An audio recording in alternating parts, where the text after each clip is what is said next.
ज्यादा घमंड में ना रहे तो ही अच्छा। क्यों मेरी माँ? शरीर भी अपना नहीं है तो हम किसका गुमान करें कि हमारे पास ये है और वो है। जो गुमान करते हैं वो भी जलकर राख हो जाते हैं। ये गुमान, ये घमंड, ये है कितने दिनों का? आपकी और हमारी उम्र अधिक से अधिक 100 साल की है। 100 साल की उम्र होने पर ना आप रहोगे ना हम रहें, और 100 साल के बाद रह भी गए तो किसी काम के नहीं रहोगे। क्यों भैया? सही है। गौकर्ण जी ने कहा, पिताजी सेवा कथा रसमहो नितराम पिबत्वा। कथा सुनो, भगवान की सेवा करो, भगवान की और भगवान के भक्तों की सेवा करो। गौकर्ण जी ने अपने पिता को, पिता रो रहे थे बेटे ने मारा, पर गौकर्ण जी ने ऐसा ज्ञान दे दिया कि सारा अज्ञान मिट गया। अब उन्हें समझ में आ गया कि बेटा मेरा नहीं है, भगवान मेरे हैं। और वो घर से निकलकर भगवान का भजन करके कल्याण कर लिया। पर धुंधकारी ने जब माँ को मारा तो माँ बेचारी कुएं में कूद कर मर गई। धुंधकारी माँ बाप के ना रहने पर 5 वैश्याओं को ले आया, उनके संग रहता, उनके लिए चोरी करता, गलत गलत काम करता। एक दिन उन लोगों ने सोचा कि इस आदमी के चक्कर में तो अपन परेशान हो रहे हैं, तो धुंधकारी को उसकी पत्नियों ने 5 ने मिलकर मार डाला, गला दबा दिया, जलते अंगार डाल दिए। जो स्त्री, याद रखिएगा, स्त्री सबसे कोमल होती है। बोलो हाँ, स्त्री सबसे कोमल होती है, उसे मां कहा जाता है, ममता से भरी है। पर जो स्त्री पर पुरुष के चक्कर में पड़ जाती है वो स्त्री पत्थर से भी अधिक कठोर हो जाती है। बोलो हाँ कि ना?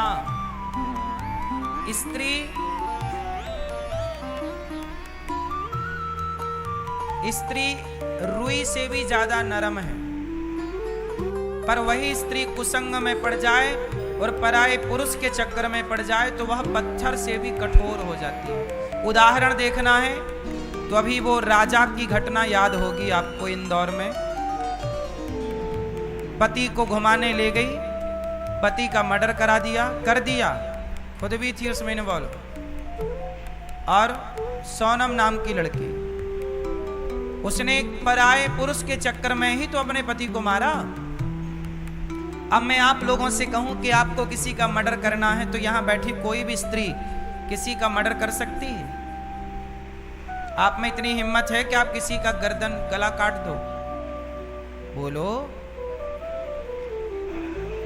जिस देश में, जिस संस्कृति में चींटी को मारना भी पाप होता हो, हमसे तो चींटी भी नहीं मरती, हाथ कांपने लगते। क्यों मारे बेवजह चींटी को भैया, क्यों मारे? हाँ या ना? हम चींटी को मारने से डरते हैं, डर लगता है कि ईश्वर पूछेगा क्यों भाई, वो चींटी क्या तेरा खजाना लूट रही थी जो तूने उसे मार डाला? पूछेगा ना सवाल ईश्वरीय हमसे। क्या बिगाड़ा उस चींटी ने हमारा जो हमने उसे मार दिया? लेकिन सोचिए, जिस सनातन धर्म में चींटी को मारना पाप है, वहां आज इंसान इतना निर्दयी हो गया, निष्ठुर हो गया कि पति को मारने में भी जरा नहीं सोचा। या कुछ पुरुष भी पत्नियों को मार देते हैं, तो आपने इंसान को, पत्नी को मारने में तनिक नहीं सोचा। क्यों इतने क्रूर हो गए, क्यों इतने निर्दयी हो गए? क्योंकि पराये पुरुष से चक्कर था। चमड़ी की भूख मिटानी थी। हाँ या ना? इस चक्कर में आपने मार दिया। इसका मतलब यह हुआ कि धुंधकारी की पत्नियों ने भी धुंधकारी को मार दिया, क्योंकि वो धुंधकारी के पास पैसे के लोभ में आई थी। वो ना जाने कितने पुरुषों के पास रह चुकी। वो स्त्रियां बहुत खतरनाक होती हैं। वो स्त्रियां कुछ स्त्रियां बहुत खतरनाक हैं, जिनका पर पुरुष से संपर्क है, पराये पुरुष से टच में है। ऐसी स्त्रियां कुछ भी कर सकती हैं। हाँ या ना? वो अपने पति को मरवा दें।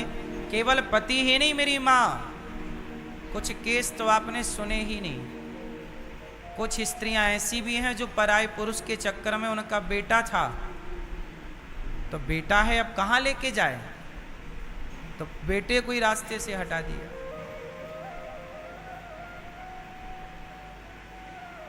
क्या किसके लिए हो रहा है ये सब? पर पुरुष के लिए और पर नारी के लिए। क्या मिलेगा पर पुरुष से, क्या मिलेगा पर नारी से? चमड़ी की भूख मिटेगी। किसकी भूख मिटनी है? भूख दो तरह की होती है। एक भूख होती है पेट की, जो दाल चावल रोटी सब्जी से बुझ जाती है, भूख मिट जाती है। एक भूख होती है पेट की, जो दाल रोटी से मिटती है। पर एक भूख होती है चमड़ी की, जो बहुत खतरनाक है। इसी चमड़ी की भूख ने रावण का सर्वनाश करा दिया। इसी चमड़ी की भूख ने दुर्योधन का सर्वनाश करा दिया। इसी चमड़ी की भूख ने इस महिला ने अपने पति को मरवा दिया और अब जेल में बैठी। इसके पहले एक और केस था। पराये पुरुष के चक्कर में अपने पति को मार के ड्रम में पैक कर दिया, सीमेंट से जमा दिया। किसके लिए? पर पुरुष के लिए। हाँ या ना? इसलिए चाहे पर नारी हो चाहे पर पुरुष हो, दोनों ही खतरनाक। बचिए इन पापों से। धुंधकारी की पत्नियों ने उसे मार डाला, जलते अंगार मुंह पे दे दिए, धुंधकारी मरा। पर मरने के बाद क्या हुआ? क्योंकि धुंधकारी ने माँ बाप को सताया, गलत काम किए, तो मर के भी वो मुक्त नहीं हुआ, वो प्रेत योनि में चला गया। कितनी योनियां होती हैं? 84 लाख। उन 84 लाख योनियों में एक योनि होती है कुत्ता की, बिल्ली की, गधा की, पशु की, पक्षी की, जलचर, थलचर, नवचर, नाना सब प्रकार की योनियों में ये योनियां। एक योनि होती है प्रेत की। कौन सी योनि? जो सताते हैं, अपने माँ बाप को सताते हैं। जब ऐसे लोग मरते हैं तो किस योनि में जाते हैं? प्रेत। और स्त्रियां जब सताती हैं किसी नारी को, सास को, पति को, गलत काम करती हैं, तो स्त्रियां जब किसी बूढ़े को सताती हैं, पति और पिता या पिता तुल्य ससुर सास को सताती हैं, तो क्या बनती हैं? पुरुष बनता है भूत, माँ बाप को सताने से। और स्त्रियां सास ससुर को सताएं और पति को सताएं तो क्या बनती हैं? क्या? चुड़ैल। क्या बनती हो मैया? तो चुड़ैल। तो आप लोग सेवा करना अपने सास ससुर की और पति की, वरना चुड़ैल बनने को तैयार रहना।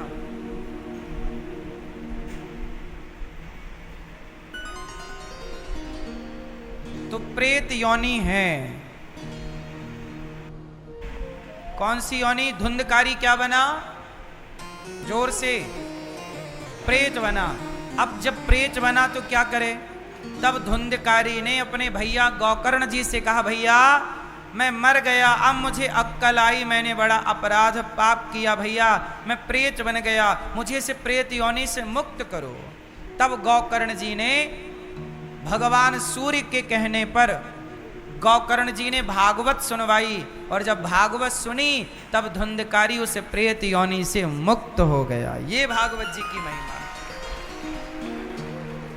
अब सोचिए, धुंधकारी जैसे पापी भी भागवत सुने तो वह प्रेत की योनि से मुक्त हो जाते हैं। और आप लोग इसलिए कहता हूं कि जीते जी भागवत सुन लो और अपने माता पिता के नाम से भागवत जी सुन लो, क्योंकि कोई जाने अनजाने में कभी प्रेत योनि में चला भी जाए तो उस व्यक्ति की सदगति के लिए भागवत जी ही उसे मुक्त कर सकती हैं।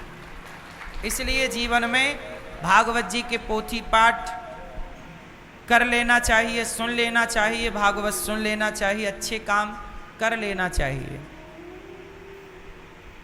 धुंधकारी ने भागवत सुनी, मुक्त हो गया। गौकर्ण जी ने दूसरी बार भागवत सुनाई, वहां जितने जीव थे सब मुक्त हो गए।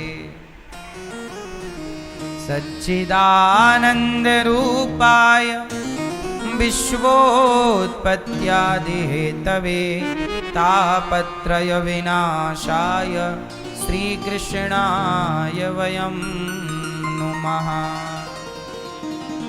सच्चित आनंद, भगवान कैसे हैं? सच्चिदानंद। भगवान ही सच्चिदानंद है, वही मुक्त कर सकते हैं सबको कहीं से भी। भगवान सृष्टि को उत्पन्न करते हैं, पालन करते हैं, संहार करते हैं। जो व्यक्ति जैसा कर्म करता है वैसा फल भगवान उसे देते हैं।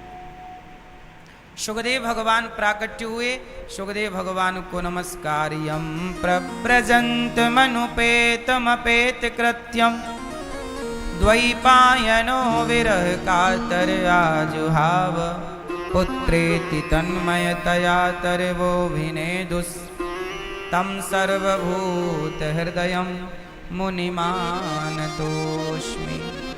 सुखदेव भगवान जो अपनी माँ के गर्भ में 12 वर्ष तक रहे, ऐसे सुखदेव जी जब बाहर आए तो उनको बारंबार नमस्कार किया गया। ये वही सुखदेव जी हैं जिन्होंने राजा परीक्षित जी को भागवत सुनाई। राजा परीक्षित कौन है?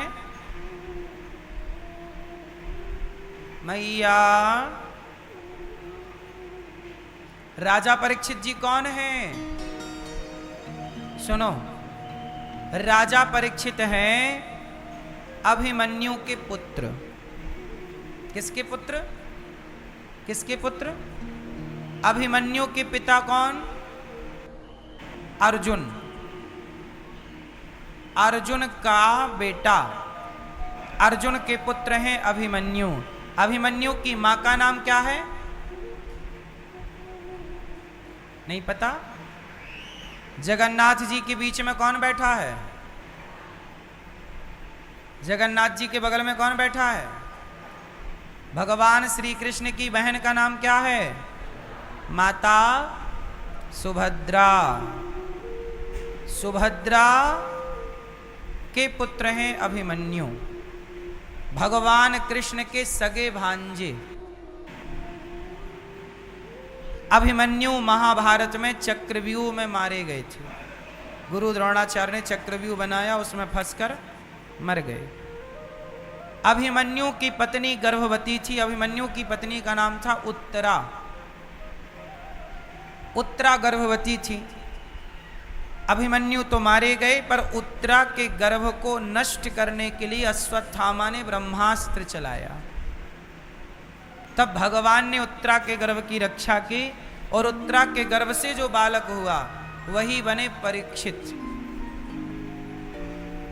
परीक्षित जी पांडव लोग जब चले गए स्वर्गारोहण के लिए तो पांडवों की गद्दी किसने संभाली? भाई महाभारत जीत गए पांडव तो धर्मराज युधिष्ठिर बने राजा, पर पांडवों का कोई पुत्र बचा नहीं। पांडवों का केवल एक ही वंशज बचा, अभिमन्यु का बेटा परीक्षित। तो पांचों पांडव ने परीक्षित को राजा बनाया, क्योंकि उत्तराधिकारी अब वही है, कोई और बचे ही नहीं। तो परीक्षित जी बन गए राजा और पांचों पांडव स्वर्गारोहण के लिए चले गए। स्वर्गारोहण के लिए मतलब अपनी लीला पूरी करके परम धाम चले गए, जहां सबका शरीर रास्ते में गल गया, पर एक धर्मराज युधिष्ठिर जी थे जो शरीर के सहित स्वर्ग पहुंचे। सबका शरीर रास्ते में गल गया। क्यों गला उसकी भी कथा है, उसके भी श्राप थे, बातें थी।